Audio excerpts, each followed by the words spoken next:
আমি রাহুল সিংহ, বৃদ্ধনগর নিবাসী।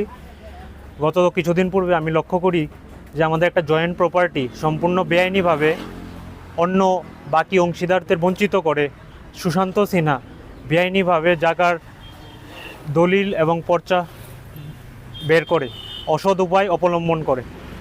আমি তারপরে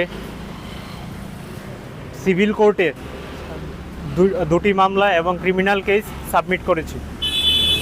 আমি আপনাদের মাধ্যমে রাজ্যের সমস্ত শুভবুদ্ধি সম্পন্ন মানুষের কাছে আবেদন করি যে আপনারা এই সমস্ত সুশান্ত সিংহের মতো জমি দস্যুদের বিরুদ্ধে এগিয়ে এসে এবং প্রশাসনের কাছে আবেদন করবেন যেন দৃষ্টান্তমূলক কঠোর সময় উপযোগী সিদ্ধান্ত গ্রহণ করে আমাদের মতো বঞ্চিত মানুষদের পাশে দাঁড়াবে। আমাদের জায়গাটা বৃদ্ধনগর বিকে পেট্রোলিয়ামের অপোজিটে এককানি 4 গন্ডা। আমি আপনাদের মাধ্যমে রাজ্যের মাননীয় মুখ্যমন্ত্রীর কাছে আবেদন করি যেন উনি একটা সদর্থক ভূমিকা গ্রহণ করে এরকম জমিদস্যুদের বিরুদ্ধে।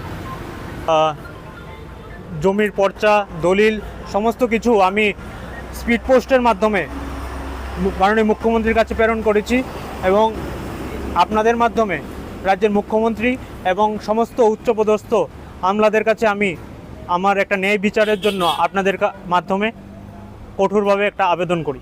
এখন আমরা তো যতটুকু জানি যে হ্যাঁ সব ধরনের স্টেপই নিছে, আমরার কাছেও আইছে। তো আমরা এলাকাবাসী হিসাবে আমরা তো আর আইন হাতে নিতে পারতাম না, সহানুভূতি দিছি। যতটুকু জানি আমরা তো ততটুকুই আমরা কমু, যে তোমার পাশে যতটুকু মনে করো যে কোয়া যায় আমরা আসি ওইটুকু সাপোর্ট আমরা তোমরা সবসময় কইরা যাবো, যেটুকু আমাদের দরকার।